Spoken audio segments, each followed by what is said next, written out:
இடதுசாரிகள் ஒரு அறிவிப்பை வெளியிட்டிருக்காங்க. வருகின்ற உள்ளாட்சி தேர்தலில் வந்து தனித்து போட்டி அப்படின்ற ஒரு வார்த்தையை இங்கே முன்மொழிஞ்சிருக்காங்க. நாங்கள் வந்து டிவி கூட கூட்டணியில் நாங்கள் போகிறோமா, இல்லை நாங்கள் வந்து உள்ளாட்சி தேர்தலில் வந்து நம்ம பலம் என்ன நமக்கு தெரியணும் அப்படின்னு நம்ம தனித்து நிற்கிறோமா அப்படிங்கிற இடம் வந்து எங்கள் தலைவர் தான் தெரியணும். விசிகாக்குள்ள உட்கட்சி அரசியல் நடக்குது. விசிகா பொறுத்தளவுக்கு வந்து இரண்டாம் கட்ட தலைவர் என்பது ஒன்றும் கிடையாது. இரண்டாம் கட்ட நிர்வாகிகள் மட்டும் தான் இருக்கிறாங்க. வன்னியரசு கட்சியை கைப்பற்றதுக்கான வேலையை செஞ்சுட்டு இருக்காருங்க. ஒரே தலைவர் தான்.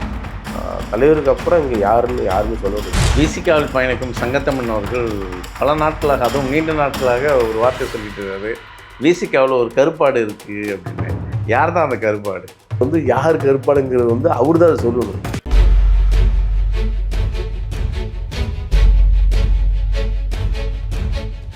நேயர்களுக்கு வணக்கம். இன்றைய நேர்களின் நம்மோடு இணைந்திருக்கிறார் விடுதலை சிறுத்தைகளின் ஆதரவாளர் திரு இசையமதன் அவர்கள். வணக்கம். நேற்று இடதுசாரிகள் ஒரு அறிவிப்பை வெளியிட்டிருக்காங்க. வருகின்ற உள்ளாட்சி தேர்தலில் வந்து தனித்து போட்டி அப்படின்ற ஒரு வார்த்தையை இங்கே முன்மொழிஞ்சிருக்காங்க. இது பெரிய இடியாக தாவேக்காக்கு இருந்திருக்கு. ஏற்கனவே அச்சத்தில் இருக்காங்க. விடுதலை சிறுத்தைகளும் சரி, இடதுசாரியும் சரி, எப்போ வெளியே போவாங்க அப்படின்ற ஒரு கேள்விக்குறி இங்கே இருக்குது அப்படின்னு.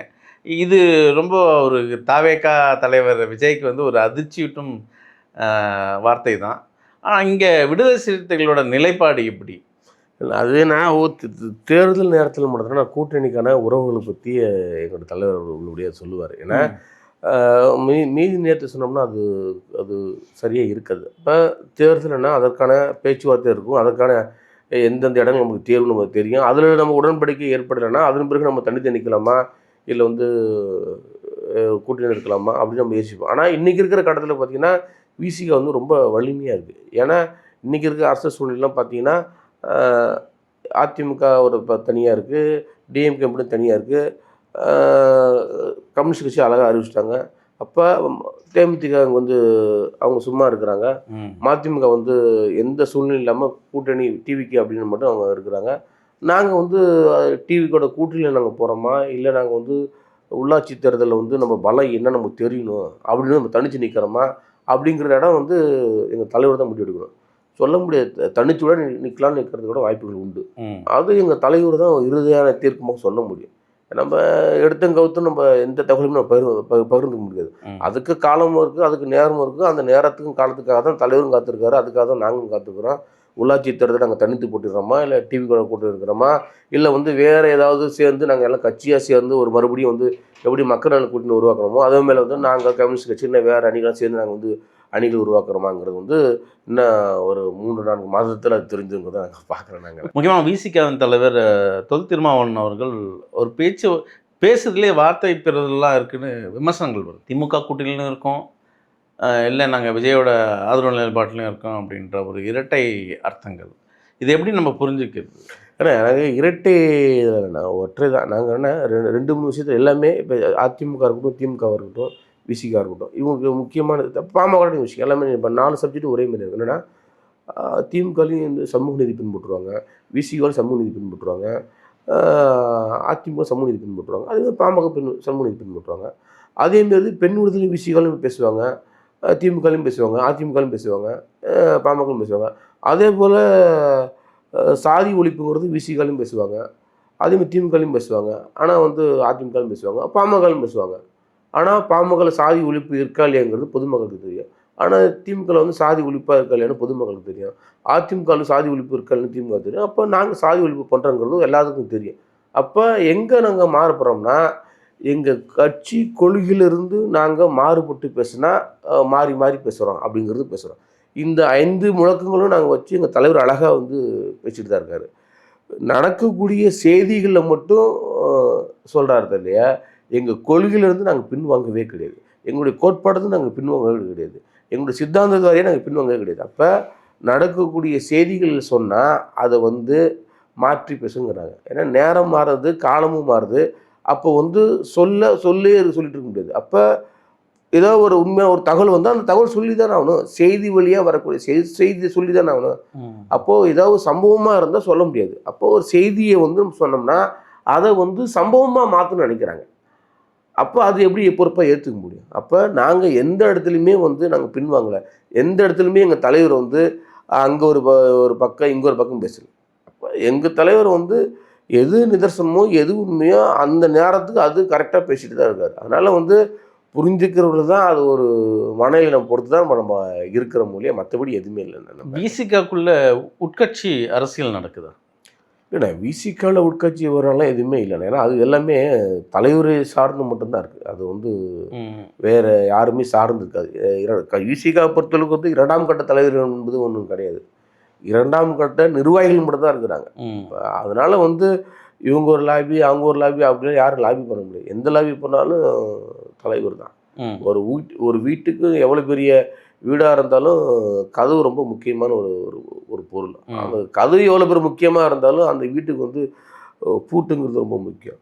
பூட்டு நீ எம்மா பேர் பூட்டாக போட்டிருந்தாலும் அதுக்கு சாவி தான் ரொம்ப மெயின். அப்போ ஒரு வீட்டுக்கு சாவி தான் ரொம்ப முக்கியமாக இருக்கும். பல கோடி போட்டு அவன் வீடு கட்டினாலும் அந்த வீட்டுக்கு அவன் சாவி தான் ரொம்ப முக்கியமாக வச்சுக்கிறான். அப்போ நீங்கள் என்னதான் வெளியில் பேசினாலும் எங்கள் தலைவர் என்ன சொல்கிறாரோ அதுதான் அங்கே சாத்தியம் வரும். இல்லை, இங்கே விசிகாவில் திரு ரவிக்குமாரோட கட்டுப்பாட்டில் தான் சில பேர் இருக்காங்க. அவரோட கையசைக்கு மட்டும்தான் இங்கே அரசியல் இருக்குது அப்படின்றாரு. அப்படி வந்து சொல்கிற நபர்கள் வந்து ரவிக்குமாரன் கூட இருந்திருப்பாங்களாட்டுக்கு. அதனால் அப்படி தெரியுது.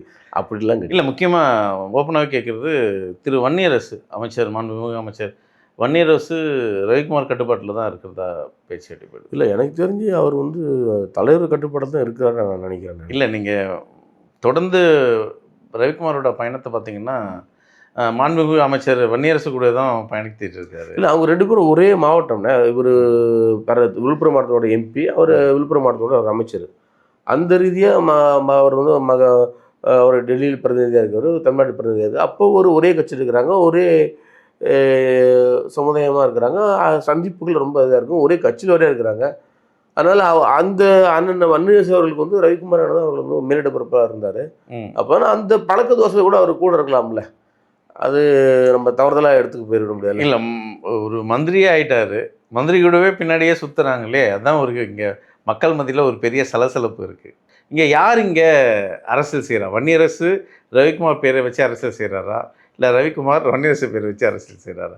இங்கே விடுதலை சிறுத்தைகளோட ஒரு குழப்பம் நிலவுது அப்படின்றது. இல்லைண்ணா, குழப்பம்லாம் ஒன்றும் இல்லைண்ணா. அதாவது எளிய மக்கள் சமூகம் வந்து இன்றைக்கி ஒரு மிகப்பெரிய ஒரு அதிகாரம் கிடைச்சிருக்குன்னா அந்த அதிகாரத்துக்கு வந்து மக்கள் அவ்வளோ தூரம் வரவேற்பு கொடுத்துருக்காங்க. அதை தான் நம்ம பார்க்குற மொழி. அது வந்து சலசலப்புக்கு ஒன்றும் கிடையாது. அரண்டவங்கண்ணுக்கு இரண்டதெல்லாம் பெய்கின்ற மாதிரி அது வந்து ஏதோ வந்து அப்படி சில பேர் சொல்கிறாங்க ஒழி, மற்றபடி தவறுதல் எதுவுமே கிடையாது. மற்றபடி இது வந்து நல்ல உறுதியான நிலைப்பாடு தன்மையில் தான் இருக்கிறாங்க. இப்போது விசிகாவில் நீங்கள் ஒற்றை தலைமை தான் அப்படின்னு சொன்னீங்க.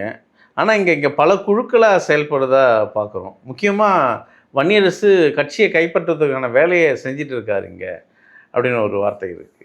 இல்லைண்ணா, அப்படி அண்ணன் வன்னியரசு அவர் செய்ய மாட்டார். ஏன்னா நான் சிறு வயதில் வன்னியரசு நல்லா எனக்கு பழக்கம். அவர் தலைவர் வந்து தலித் முரசில் வேலை செய்யும்போது தலைவர் பேட்டி எடுக்கிறதுக்கு தான் அவர் வந்து வருவார். அவர் வந்து தலைவர் பேட்டி எடுத்து அதன் பிறகு அவர் போயிடுவார். நல்லா தெரியும், புனித பாண்டியன்னு தான் அவர் ஆசிரியர் நினைக்கிறேன். இவர் அண்ணன் அங்கே ரிப்போர்ட்டராக ஒர்க் பண்ணார். அப்போ வந்து வாரத்தில் ஒரு நாளோ இல்லை 10 நாள் ஒருத்தர் வந்து பேட்டி எடுப்பார், திருப்பி ஆஃபீஸ் போகிறார். அப்படி தான் அவர் நம்ம கட்சியில் அதிகமாக இருந்தார். அதன் பிறகு வந்து அவர் தலித் அரசியல் வந்து ரொம்ப உள்வாங்கி அதன் பிறகு வந்து தலைவர் நன்மதி பெற்று தான் அவர் வந்து வந்திருக்காரு. அதன் அடிப்படையில் தான் 1க்கு 2 தடவை கொடுத்துருக்காரு. அப்படி வன்னியரசன்லாம் வந்து கட்சியை இவ்வளோ கைப்பற்றிட முடியாது. இது ஏன்னா இது வந்து தலைவர் வந்து ஒற்றை பனைமரமாக இருந்து ஆலமரமாக ஆகி இன்னைக்கு தோப்பாக இருக்குது. அதனால் வந்து யாருமே இந்த கட்சி எளிதில் கைப்பற்ற முடியாது. ஒரே தலைவர் தான். தலைவருக்கு அப்புறம் இங்கே யாருமே சொல்ல விட முடியாது. இங்கே 2ஆம் கட்ட தலைவர் என்பதே கிடையாது. 2ஆம் நிலை பொறுப்பாளர் மட்டும் தான் இருக்கிறாங்க. ஆனால் கட்சி எப்படி கைப்பற்றுங்கிறது எப்படின்னா பல பேர் வந்தவங்களாம் நீ எங்கேயே படி தாண்டி போயிட்டாங்க. அதனால் வந்து இது யார் வந்தாலும் எங்களுக்கு விசிகாவே யாரும் கைப்பற்ற முடியாது. யாராக இருந்தாலும் அது எவராக இருந்தாலும் தலைவர் கீழ் இருந்தாலும் மட்டும்தான் அதுக்கு வந்து எல்லா தொண்டர்களுமே வந்து ஒரு அரவணைப்பாக இருப்பாங்க. தலைவரை மீறி நம்ம சேர மாதிரி இருந்தால் யாருமே அப்படி பக்கபலமாக இருக்க மாட்டாங்க. அது மட்டும் ரொம்ப தெளிவாக சொல்லிக்கிறேன் நான். இல்லை, இது விடுதலை சிறுத்தைகள் தாவேக்காவுக்கு ஆதரவு நிலைப்பாட்டில் எடுத்ததே திருமாவளவன் அவர்களுக்கு உடன்பாடு இல்லை. இதில் முக்கியமாக வன்னியரசோட அழுத்தமும் ரவிக்குமாரோட அழுத்தமும் தான் இங்கே மிக அதிகமாக இருக்குது அப்படின்றது. நீங்கள் அண்ணன் சொல்கிறது நான் 2 விதமாக அண்ணன் பதில் சொல்லிடுறேன். இது ரொம்ப முக்கியமான கேள்வி. ஏன்னா ஒரு பக்கம் வந்து வெளி உலகத்தில் வந்து என்னென்னா வந்து ஏதோ நீங்கள் சொல்கிற மாரி வந்து வன்னியரசுக்காக வந்து தான் அந்த பதவி வாங்கி கொடுத்துட்டாரு அப்படின்னு வந்து ஒரு அதுவும் மிரட்டல்ல ஒரு அதாவது தொல் திருமாவளவன் அவர்களை மிரட்டி தான் வன்னியரசு அந்த இடத்துக்கே வந்ததாக தலைவர் எல்லாம் அப்படிலாம் வந்து வேற சமூகத்தில் இருக்கிற மனிதர்களே வந்து அப்படி பேச மாட்டாங்க. ஒரே சமூகத்தில் இருக்கக்கூடிய தலைவரை பின்பற்றக்கூடிய அப்படி யாரையும் பண்ணுவாங்களா? அப்படி யாரும் பண்ண மாட்டாங்க. அது அது வெளியில் யுகங்கள் அது வந்து தவறுதலாக சொல்கிறாங்க. இல்லை, நீங்கள் வைகோ அவர்களுக்கு நடந்த விஷயம் தெரியும். அவருக்கான 2 எம்எல்ஏக்களை ராஜினாமா செஞ்சுட்டு வர சொன்னார். ஆனால் அவங்க ஒரு எம்எல்ஏ வந்து நான் ஏன் மதிமுகன்னு கேட்டவரெல்லாம் அந்த வரலாறுலாம் அவங்களுக்கு தெரியும் நல்லாவே. இதே போல் தான் இங்கே வந்து வன்னியரசு அவர்களும் அந்த இடத்தை விட்டு நகர மாட்டேன்றாரு அப்படின்ற ஒரு செய்தி வருது. அதுனா ஒரு புதுசாக ஒரு அமைச்சராக இருக்காரு. அது வந்து பார்க்குறதுக்கு அப்படி நமக்கு நினைப்போம். ஆனால் அவர் தலைவர் கூட பேசிட்டு தான் இருக்காரு. ஒன்றா தான் இப்போ நாளைக்கு கூட நிகழ்ச்சி தலைவர் கூட தான் நிகழ்ச்சி, அங்கனூரில் நிகழ்ச்சி ஒன்றா தான் இருக்கிறாங்க. அது சில பேர் வந்து பத்திரிகையாளர்கள் வந்து சில பேர் வந்து சொல்கிறது, இல்லை வந்து திமுக இருக்கக்கூடிய நபர்கள் சொல்கிறது, இல்லைன்னா வந்து வேறு நபர்கள் ஏதாவது இல்லை விடுதலை சிறுத்தைகள் இருக்கிற நபர்களே தான் சொல்கிறாங்க இதெல்லாம். இல்லை அப்படி அப்போ வந்துன்னா அவங்க விசிகள் இல்லை. தலைவர் பற்றி விமர்சனம் பண்ணுறாங்கன்னா அவங்க விடுதலை சிறுத்தைகள் கட்சி இல்லாமல் தலைவர் பற்றி விமர்சனம் பண்ணல, அங்கே நடக்கிற சூழலை பற்றி வெளியுலகத்துக்கு சொல்கிறாங்க. இல்லை நீங்கள் அதெல்லாம் இதெல்லாம் ஒரு அழுத்தம் இருக்குது. இல்லை என்னோட தலைவருக்கு இதெல்லாம் பெரிய அழுத்தம், நீங்கள் போகிற போக்கில் பேசிட்டு போயிடாதீங்க. இது ஒரு ஒரு ஒரு வாதம் ஒன்று இருக்குது. என்னன்னா வன்னியரசனுக்கு இவ்வளோ தலைவர் இவ்வளோ முக்கியத்துவம் கொடுத்துட்டாரு அப்படின்னு ஒரு வாதம் மட்டும்தான் இருக்கு ஒழிய வன்னியரசனுக்காக இப்படி செஞ்சுட்டாருங்கிறது எதுவும் கிடையாது. வன்னியரசனுக்காக இவ்வளோ பேர் உதவி செஞ்சுருக்காருப்பா தலைவர், அப்படி தான் அது ஒரு கருணை அடிப்படையில் தான் பார்க்குறாங்க ஒழிய வன்னியரசுக்காக இப்போ செஞ்சுட்டாரு அப்படின்னு எதுவும் எதிர்பார்க்கல. அதனால் இதெல்லாம் வந்து எட்டு கட்டி பேசுறதான ஒரு செயல். அது என்னைக்கானாலும் எங்கள் தலைவர் இன்றைக்கி இல்லை, இன்னைக்கு வந்து அமைச்சர் எடுக்கிறோம், உள்ளாட்சி தேர்தல் தனித்து நிற்கிறது வாய்ப்பு இருக்குது. அப்போ விஜய்க்கு ஆதரவு நிலைப்பாட்டிலேருந்து தொல் திருமாவளவன் எடுத்துட்டா அந்த முடிவு எடுத்துட்டா அமைச்சர் பதவியை விட்டுட்டு வந்துடுவாரா வன்னியரசு? அது வந்து தலைவர் தான் முடிவு பண்ணணும். ஏன்னா அதுக்கு பதில் நான் சொல்லுவேன். ஆனால் அந்த பதில் நான் சொல்லக்கூடிய இடத்துல இப்போ நான் இல்லை, அது தலைவர் தான் சொல்லணும். அதுக்கு தலைவருக்கு இசையோடு தான் அவர் அண்ணன் வன்னியரசு அவர்கள் இருப்பார் தான் நான் பார்க்குறேன். தலைவருக்கு முரண்பட்டு இருக்க மாட்டார், அவர் தலைவருடைய உடன்பட்டு தான் அவர் இருப்பார். அப்படி தான் நம்ம எண்ணினோம், அப்படி தான் நம்ம பார்க்குறோம். முக்கியமாக இந்த 2ஆம் கட்ட உங்கள் தரப்பில் பார்த்தீங்கன்னா நிர்வாகிகள், எங்கள் தரப்பை விட 2ஆம் கட்ட தலைவர்கள் இவர்கள்லாம் இப்போ ஒரு பொறுப்புக்காக தான் காத்துன்னு இருக்காங்க. அந்த பொறுப்பு கிடைக்கலன்னா அங்கேருந்து நகர்றதுல ஒரு முழு வீச்சில் இருக்காங்க அப்படின்றது. இல்லை அது வந்து இது வந்து டீட்டெயிலாக என்ன சொல்கிறேன், நம்ம கட்சியில் வந்து இப்படியே வந்து தங்கமணின்னு ஒருத்தர் இருந்தார் எனக்கு தெரிஞ்சு, அவர் போயிட்டார். அவர் இப்படி போயிட்டார். அப்புறம் தடாபரசாமி ஒருத்தர் இருந்தார், அவர் போயிட்டார். அப்புறம் வந்து இன்றைக்கி 2ஆம் கட்ட தலைவராக இருக்கக்கூடிய ஒரு நபர் வந்து ஒரு தலைவர் வந்து எல்லாத்தையும் கூப்பிட்டு நம்ம வேறு கட்சி போகிற கட்சி கலைச்சிடும் அப்படி இப்படிலாம் சொல்லி முயற்சி பண்ணி பார்த்தாங்க. ஒவ்வொருத்தரும் அவர் வேலைக்கு விட்டுட்டு அவர் மட்டும் இருந்துக்கிட்டார். இன்றைக்கி அவர் மிகப்பெரிய பதவியில் இருக்கிறாரு. அதனால் இந்த கட்சி யாருமே வந்து ஒன்றுமே பண்ண முடியாது. உதிரிகளாக எங்கள் தலைவர் அழகாக சொல்லிட்டார், யாராச்சும் வேணும்னா நீங்கள் அழகாக நீங்கள் போயிருங்க, நான் பார்த்துக்கிறேன், நான் ஜீரோவிலேருந்து நான் மறுபடியும் நான் ஹீரோவாக மக்களை கொண்டு வந்துருக்கிறேன் அப்படின்னு சொல்லிடுவார். அதனால் வந்து இங்கே யாரையும் வந்து மற்ற கட்சி மாரி வந்து இங்கே எதுவும் பண்ணிட முடியாது. எனக்கு எல்லா தொண்டர்களும் எல்லா நிர்வாகிகளும் தலைவர் நம்பி இருக்கிறாங்க.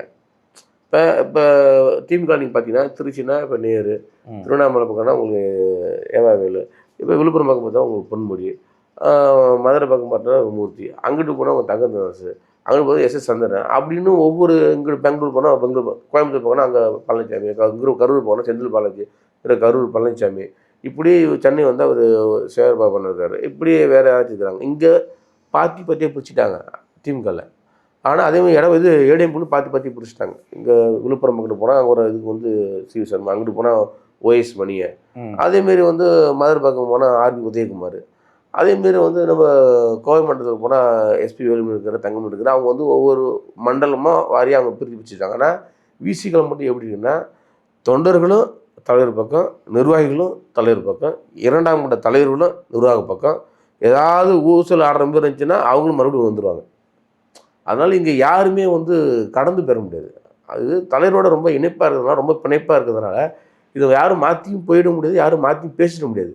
அதனால் எல்லோரும் ஒன்றா தான் இருக்கிறோம், ஒரே வீட்டில் தான் இருக்கிறோம், ஒரே குடும்பமாக தான் இருக்கிறோம். நாங்கள் பிரிஞ்சு போகிறதுக்கான வாய்ப்புகள் ரொம்ப குறைவு. முக்கியமாக விசிகாவில் பயணிக்கும் சங்கத்தமிழன் அவர்கள் பல நாட்களாக, அதுவும் நீண்ட நாட்களாக ஒரு வார்த்தை சொல்லிட்டு இருக்காரு, விசிகாவில் ஒரு கருப்பாடு இருக்குது அப்படின்னு. யார் தான் அந்த கருப்பாடு? எனக்கு தெரிஞ்சு அவருக்கு பேட்டியை நான் பார்க்குறதில்ல ஒன்று. ம். ரெண்டாவது இன்றைக்கி இருக்கிற காலகட்டத்தில் வந்து ஒன்று மாட்டுக்கறித்துனா ரொம்ப உடலுக்கு நல்ல, உடம்புக்கு ரொம்ப நல்லது. இன்னொன்று பார்த்தீங்கன்னா வெள்ளாடு சொல்லக்கூடிய கருப்பாடு தின்னா உடம்புக்கு ரொம்ப நல்லது. அதனால் இங்கே வந்து யார் கருப்பாடுங்கிறது வந்து அவர் தான் அதை சொல்லணும். அதனால் வந்து நம்ம அண்ணன் தான் அவர். அது நம்ம யாரை சொல்கிறாங்க அப்படி நமக்கு தெரியல. அதை நம்ம அவர்கிட்ட நம்ம கேட்டுக்குவோம் அப்படிங்கிறத நம்ம பார்க்குறேன். நான் தொடர்ந்து பேசுவோம். மிக்க நன்றி. நன்றி.